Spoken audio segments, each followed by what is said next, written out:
కామారెడ్డి జిల్లా సోమర్పేటలో విషాదం చోటు చేసుకుంది. నిజాంనగర్ బ్యాంక్ వాటర్లో ముగ్గురు యువకులు ఈతకు వెళ్లి గల్లంతయ్యారు.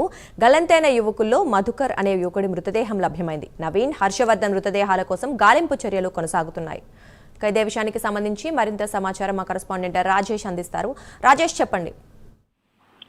దుర్గా, కామారెడ్డి జిల్లాలో విషాదం చోటు చేసుకుని చెప్పొచ్చు. నిజాం సాగర్ బ్యాక్ వాటర్ లో ఈతకు వెళ్ళినటువంటి ముగ్గురు యువకులు గల్లంతయ్యారు. నిన్న సాయంత్రం నుంచి కూడా వారిని గాలింపు చర్యలు చేపట్టారు. ఇటు పోలీసులు, ఫైర్ సిబ్బంది సాయంతో గాలింపు చర్యలు చేపట్టిన పరిస్థితి. అయితే ఈ రోజు ఉదయం మధుకర్ గౌడ్ మృతదేహం లభ్యమైంది. నవీన్, హర్షవర్ధన్ మృతదేహాల కోసం అయితే ప్రస్తుతం అయితే గాలింపు చర్యలు చేపట్టారు. అయితే నిన్న మధ్యాహ్నం ఎల్లారెడ్డిపట్నం చెందినటువంటి 8 మంది యువకులు, అదేవిధంగా ఇటు ఎల్లారెడ్డికి చెందినటువంటి మధుకర్ గౌడ్, అదేవిధంగా తిమ్మారెడ్డి గ్రామానికి చెందిన నవీన్ గౌడ్, హర్షవర్ధన్, సోమర్పేట గ్రామానికి చెందిన హర్షవర్ధన్, వీరు అందరు కలిసి క్రికెట్ ఆడడానికి నిజాం సాగర్ బ్యాక్ వాటర్ పక్కన ఉన్నటువంటి మైదానంలో క్రికెట్ ఆడారు. క్రికెట్ ఆడిన అనంతరము సరదాగా స్నానం చేయడానికి వెళ్ళినటువంటి వీరు మొత్తం 11 మంది వెళ్ళిన పరిస్థితి. 11 మందిలో వీరు ముగ్గురు కూడా గల్లంతైన పరిస్థితి. అయితే సాయంత్రం నుంచి కూడా సహాయక చర్యలు అయితే చేపట్టారు. ఇటు పోలీసులు, ఫైర్ సిబ్బంది కూడా